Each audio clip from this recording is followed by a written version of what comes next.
नमस्कार, आप सभी का स्वागत है। सबसे पहले तो आप सभी को मकर संक्रांति की ढेर सारी शुभकामनाएं, बधाइयाँ। और आप सभी अपने बीपीएससी मेंस की तैयारी बहुत अच्छे से संपन्न कर रहे होंगे। तो विशेषकर आज के वीडियो में हम चर्चा करेंगे कला बाज़ार आर्ट मार्केट के बारे में। पिछले जो भी वीडियो आया था मैंने आर्ट मैनेजमेंट के ऊपर, कला प्रबंधन के ऊपर लगभग सारे टॉपिक को कवर करा दिया था।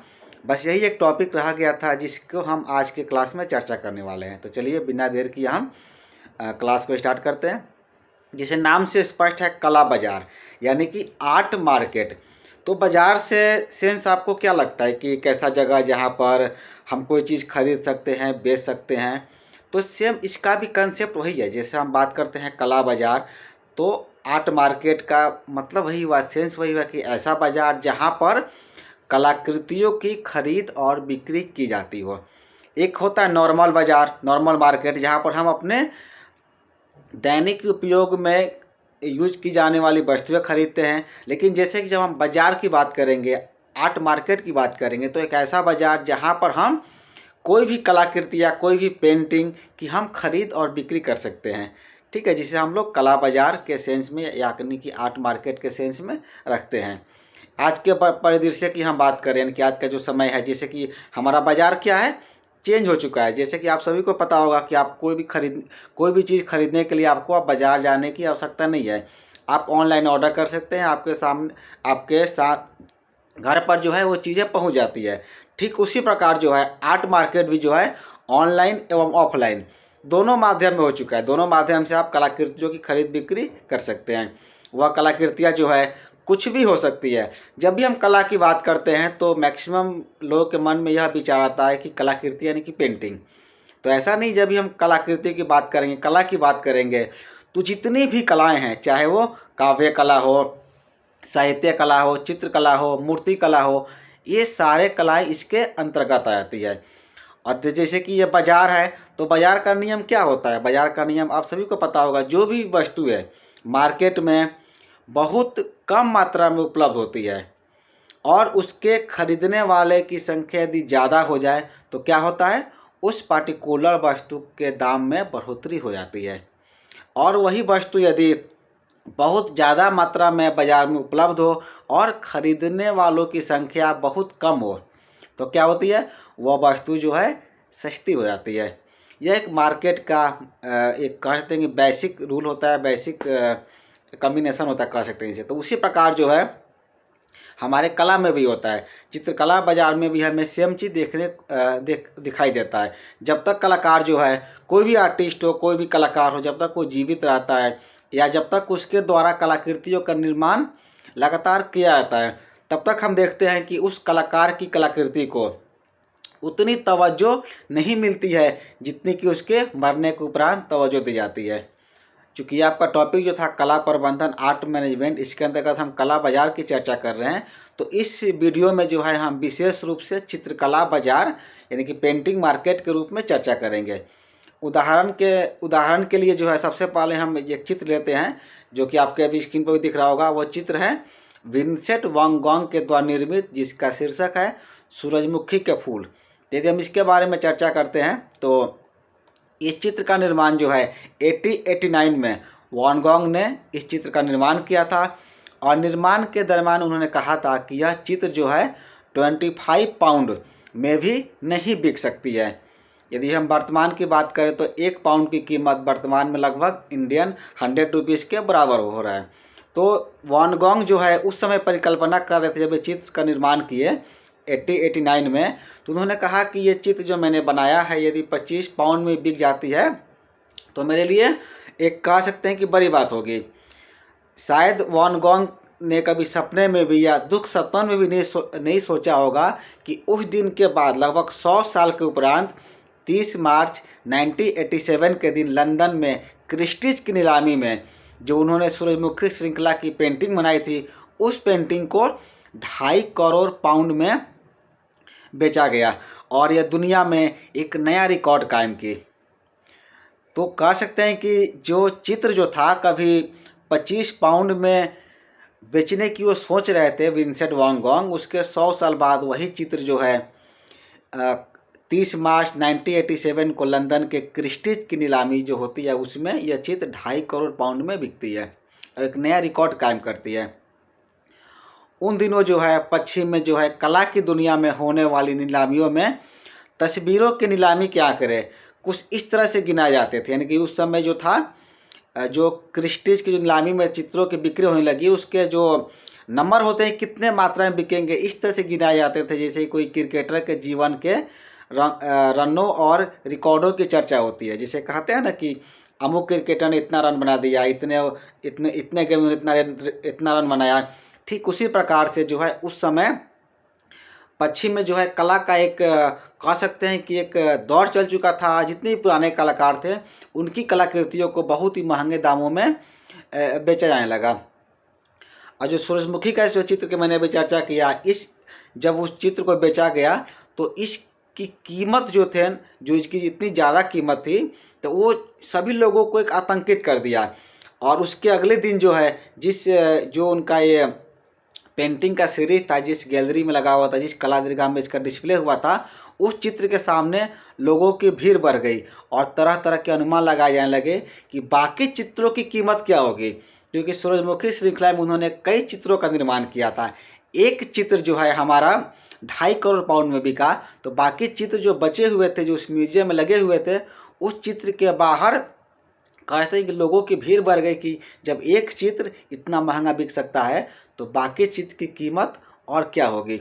उस समय जो है अखबारों में तरह तरह के लेख भी प्रकाशित हुए। एक लेख में कहा गया कि इस चित्र की कीमत यानी कि एक पेंटिंग की कीमत इतनी ज़्यादा है जितनी पूरी संग्रहालय को खरीदा जा सकता है। जो म्यूजियम है, जिस म्यूजियम में इस पेंटिंग को रखा गया है उसमें पूरी इस म्यूजियम को भी खरीदा जा सकता है।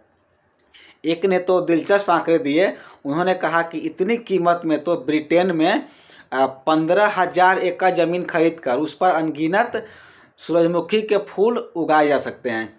तो कई तरह के लोगों ने कई तरह के अपने बातें रखी, लेकिन सूरजमुखी का जो चित्र की यदि हम बात करें, यह चित्र जो है 39x30 यानी कि 39x30 इंच का है और इसमें लगभग 15 सूरजमुखी के फूल बने हुए हैं, जैसे कि आप अभी अपने मोबाइल के स्क्रीन पर देख पा रहे हैं।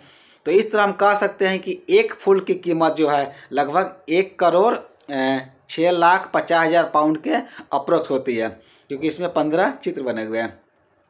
यदि हम अर्थशास्त्र की नज़र से देखें, इकोनॉमी की नज़र से देखते हैं तो पाते हैं कि कोई भी वस्तु की कीमत उसकी उपलब्धता एवं मांग पर निर्भर करती है। जैसे कि मैंने वीडियो के शुरू में बताया था, कोई भी चीज़ क्या है, कितनी मात्रा में उपलब्ध है और उसके चाहने वाले कितने, यानी कितने लोग उसको खरीदना चाहते हैं, उसका जो मूल्य होता है वो उसी पर निर्भर करता है। ठीक उसी प्रकार से जो है जो कलाकार जो अभी जीवित ना हो, अधिकतर समय ऐसे ही होता है, जो कलाकार जीवित ना हो उससे पहले जो है उसकी कला की एवं कलाकार की ब्रांडिंग की जाती है। जैसे मान लीजिए कोई कलाकार है, उन्होंने बहुत सारी कलाकृतियों का निर्माण किया और उस समय वो कलाकार जीवित ना हो तो सबसे पहले क्या करते हैं, उसके कलाकार की ब्रांडिंग की जाती है। उसके पश्चात किसी महंगे क्रिस्टी जैसे नीलामी घरों से उसकी बोली लगाई जाती है।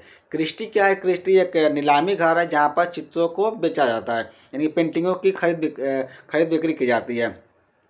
और दुनिया भर के जो धन्ना सेठ होते हैं, दुनिया के जो अमीर लोग होते हैं, जब उस कलाकृतियों के पीछे होड़ लगा देते हैं तब उसकी कीमत अचानक से बढ़ जाती है। मान लीजिए कोई एक पेंटिंग है, उस पेंटिंग के बारे में बहुत प्रचार प्रसार किया गया और जितने भी दुनिया के अमीर लोग हैं उनको बुलाया गया, एक अच्छे से कह सकते हैं कि पूर्व व्यवस्था की गई, एक अच्छा सा नीलामी घर बनाया गया, वहाँ पेंटिंग को रखा गया, फिर पेंटिंग को नीलाम किया गया। तो उसमें होड़ मच जाती है क्योंकि पेंटिंग सिंगल पीस है। अब उस पेंटिंग को अमुक कलाकार ने बनाया है, वो कलाकार ऐसा था वैसा था, उसके बारे में बहुत कुछ बातें कही जाती है। जैसे यदि हम भारत की बात करें तो अमृता शेरगिल को आप सभी जानते होंगे। अमृता शेरगिल ने जितने भी चित्र बनाए, चूँकि उनका जीवन काल बहुत लंबा नहीं रहा था, वो 26 साल की उम्र में ही उनकी मृत्यु हो गई थी। तो उन्होंने जितने भी चित्रों का निर्माण किया वो सारे चित्र आज कह सकते हैं कि भारत सरकार के धरोहर हैं। और नई दिल्ली में नगमा एक गैलरी है, national gallery of modern art, जिसे नगमा कहते हैं, उसमें उन सारे चित्रों को संग्रहित कर रखा गया जो एक धरोहर के रूप में है। यदि उनके चित्रों को भारत सरकार यदि बेचना चाहे या किसी के यदि पर्सनल कह सकते हैं कि पर्सनल उनके चित्रों का कोई संग्रह हो, यदि वो बेचना चाहे तो उसकी कीमत ऐसे बहुत ज़्यादा बढ़ सकती है, क्योंकि वो कलाकार अपने आप में एक राष्ट्रीय कलाकार है, एक आधुनिक महिला कलाकार थी वो। तो एक कलाकार है, उनकी चूँकि वो कलाकार है वो जीवित नहीं है, उनके उनके बनाए चित्र भी सीमित मात्रा में हैं, तो कह सकते हैं कि उसके हिसाब से कीमत अचानक से इंक्रीज करने लगती है। चलिए हम आगे इसमें जान लेते हैं कि कला बाजार का जो है अपना एक अलग शास्त्र और अपनी अलग एक राजनीति है। एक समय जो है, जैसे मैंने कहा, कला का अपना एक अलग इकोनॉमिक्स होता है, इसकी अलग अपनी पॉलिटिक्स होती है। एक समय की यदि हम बात करें तो भारत में जो है एक बहुत ही चर्चित कलाकार हुए जिनका नाम है M.F. हुसैन, मकबूल फिदा हुसैन। मकबूल फिदा हुसैन जो है अपने शुरुआती दिनों में कुछ पैसों में ही फिल्म के पोस्टर निर्माण करते थे। मुंबई में जो है वो फिल्म के पोस्टर बनाया करते थे। उसके उपरांत जो है उस चित्रकार को इतनी ज़्यादा प्रसिद्धि मिली, इतना ज़्यादा वो पॉपुलर हो गए कि उनके द्वारा निर्मित कलाकृतियाँ करोड़ों में बिकने लगी। आप सभी भी M.F. हुसैन के पेंटिंग को देखे होंगे, विशेषकर वो मोटे मोटे स्टॉक और घोड़ों पर काम करते हैं।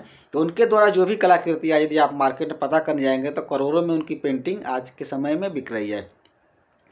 तो इसमें जान लेते हैं कि कलाकृतियों के दामों का जो निर्धारण जो होता है वो दर्शकों एवं खरीदारों के साथ साथ कला समीक्षकों एवं कला गैलरियों पर भी निर्भर करता है। यानी कि 8 गैलरी जो होते हैं उस पर भी निर्भर करता है कि कौन सी कलाकृति का दाम कितना होगा, कितने बिकेगी। वो तो कला गैलरी वाले निर्धारित करते ही हैं। इसके साथ साथ जो खरीदार जो होते हैं, यानी कि आर्ट लवर जो होते हैं, उन पर भी ये निर्भर करता है। यदि हम एक उदाहरण की बात करें तो तैयब मेहता एक कलाकार हैं। तैयब मेहता की पेंटिंग 1.6 करोड़, तैयब मेहता की पेंटिंग 1.6 करोड़ में बिकने के कुछ ही महीनों के उपरांत हुसैन की, यानी कि M.F. हुसैन की एक बहुत बड़े चित्र अमेरिका के एक अनिवासी भारतीय ने 2 करोड़ में खरीदकर यह बताने की चेष्टा की कि हुसैन के चित्रों की कीमत अभी कम नहीं हुई है। यानी कि तैयब मेहता की पेंटिंग 1.6 करोड़ में बिकी, तो उसके 1 महीने के बाद एक अमेरिका में रहने वाले, अमेरिका कह सकते हैं अमेरिका के अनिवासी भारतीय ने 2 करोड़ में किसकी पेंटिंग खरीद ली?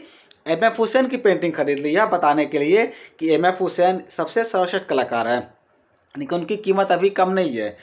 परंतु जो कला समीक्षक थे, कला समीक्षकों ने कहा कि प्रति वर्ग के हिसाब से तैयब मेहता ही नंबर 1 है, क्योंकि एक समय में M.F. हुसैन नंबर 1 थे, उसके बाद तैयब मेहता क्या हुए, तैयब मेहता की सबसे महंगी पेंटिंग बिकी। तो उसको उन्होंने कह सकते हैं कि उसका तो उन्होंने क्या कहा, उन्होंने 2 करोड़ में पेंटिंग खरीद ली। कहा कि नहीं, अभी भी M.F. हुसैन ही क्या है, सबसे महंगे कलाकार है। लेकिन जो कला समीक्षक थे उन्होंने क्या किया, एक अलग पैमाना तय किया। उन्होंने कहा कि जो पेंटिंग आपने खरीदा है और तैयब मेहता ने जो पेंटिंग बनाई है, यदि दोनों के हम साइज़ की माप करेंगे, उसके हम प्रति इंच के हिसाब से रेट लगाएं तो तैयब मेहता ही नंबर 1 है, क्योंकि तैयब मेहता की पेंटिंग थोड़ी छोटी थी और M.F. हुसैन की पेंटिंग थोड़ी बड़ी थी।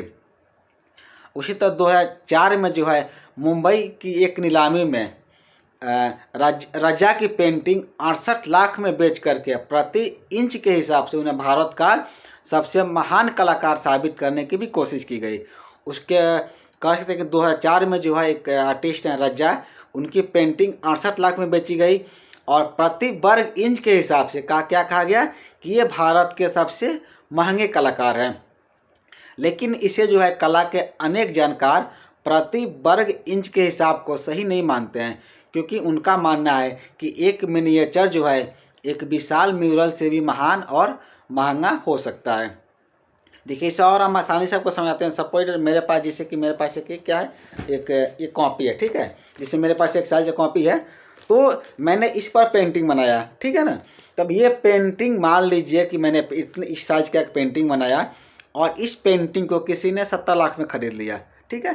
तो जब इस पेंटिंग को उन्होंने खरीद लिया तो अब ये देखा जाएगा कि इसका साइज क्या है और इसके प्रत्येक इंच पर कितने पैसे, कितना पैसा उन्होंने इस पेंटिंग को लिया। और सपोज एक बहुत बड़ी पेंटिंग है, यानी कि मान लीजिए कि 7x8 के कैनवास पर पेंटिंग बनी है और वो पेंटिंग यदि 1 करोड़ में बिकती है, फिर भी इस पेंटिंग को ज़्यादा महंगा इसलिए माना जाएगा कि छोटी साइज की पेंटिंग है और इस पेंटिंग के प्रति इंच के हिसाब से यदि अनुमान लगाया जाए तो ये पेंटिंग ज़्यादा महंगी हुई। तो कुछ कला समीक्षक इसे मानते हैं, लेकिन फिर कुछ का ये भी मानना है कि यदि हम इस पैमाना पर चलेंगे तो जो मिनिएचर पेंटिंग जो होते हैं, यानी कि आप सभी जानते हो कि मुगल काल में, फिर पटना कलम में, राजस्थानी चित्रशैली में जितने भी मिनिएचर पेंटिंग बने हैं, छोटे छोटे पेंटिंग बने हैं, यदि उस पेंटिंग को यदि हम प्रत्येक इंच से काउंट करेंगे तो सारे महंगे पेंटिंग में तो फिर आपके मिनिएचर पेंटिंग ही हो जाएंगे। तो ये एक अपना कह सकते हैं कि मैंने कहा है कि जो इसका कोई पैमाना नहीं होता, इसका अपना एक अलग अलग शास्त्र, अलग राजनीति है कि कौन सी पेंटिंग कितने दामों में बिकेगी। तो विशेष रूप से आप समझ रहे होंगे कला बाजार की अपनी एक परिभाषा क्या होती है। यदि हम एग्जाम्पल की बात करें तो उदाहरण स्वरूप हम पटना कलम को ले सकते हैं। जो पटना कलम चित्र शैली है, इससे संबंधित आपको प्रश्न भी आएंगे, वीडियो भी मैंने अपलोड कर दिया, आप उसे देख सकते हैं। तो पटना कलम का जो चित्र शैली था वो भी कह सकते हैं कि कला बाजार का एक उदाहरण हो सकता है, आर्ट मार्केट का एग्जाम्पल हो सकता है। क्योंकि उस समय जो था, लोग जो भी पेंटिंगें बनाते थे उनका मेन उद्देश्य था उन पेंटिंगों को बेच करके पैसे कमाना, यानी कि वो पेंटिंग एक बिजनेस के पर्पज से ही बनाते थे। तो पटना कलम एक आपका एक बेस्ट उदाहरण या बेस्ट एग्जाम्पल हो सकता है। चलिए, इस क्लास के लास्ट में हम इसके निष्कर्ष के बारे में चर्चा कर लेते हैं। तो निष्कर्ष में आप ये लिख सकते हैं कि कला बाजार में जो है कलाकृतियों की कीमत में सबसे बड़ा सत्य यह है कि जिस कलाकार की कलाकृति बेची या खरीदी जा रही है उस कलाकार का बाजार मूल्य क्या है, यानी कि उस कलाकार का बाजार में मूल्य क्या, बाजार में वैल्यू क्या है, वह कलाकार जीवित है या फिर मृत्यु को प्राप्त हो चुका है। यानी हम कह सकते हैं कि कला के बाजार में कला के बाजार में कलाकार की मृत्यु का एक कह सकते हैं बहुत बड़ा ही महत्व होता है, क्योंकि कलाकृतियों का महत्व शायद दूसरे पायदान पर है। क्योंकि एक रेशियो लगाया गया है कि जो भी कलाकार जीवित नहीं होते उनकी कलाकृति ज़्यादा महंगी बेची जाती है, बट ऐसा नहीं है। बहुत ऐसे भी कलाकार हैं जो अभी जीवित भी हैं और जिनके पेंटिंगों को जो है करोड़ों में भी बेचा जा रहा है। एक बिहार के कलाकार हैं जो कला एवं शिल्प महाविद्यालय पटना से अपनी पढ़ाई पूरी किए हैं, उनका नाम है सुबोध गुप्ता। वो एक समकालीन कलाकार हैं जिनके द्वारा जो भी निर्मित कलाकृतियाँ होती है वो करोड़ों में ही बिकती है। तो अभी एक वो भी कलाकार हैं, तो उनका भी आप इसमें एक कह सकते हैं कि ऐड कर सकते हैं। तो आज के क्लास में जो है विशेष रूप से हम चर्चा कर रहे थे कला बाजार आर्ट मार्केट के बारे में। तो आज के क्लास में इतना ही। अगले टॉपिक के साथ हम मिलते हैं अगले क्लास में। धन्यवाद।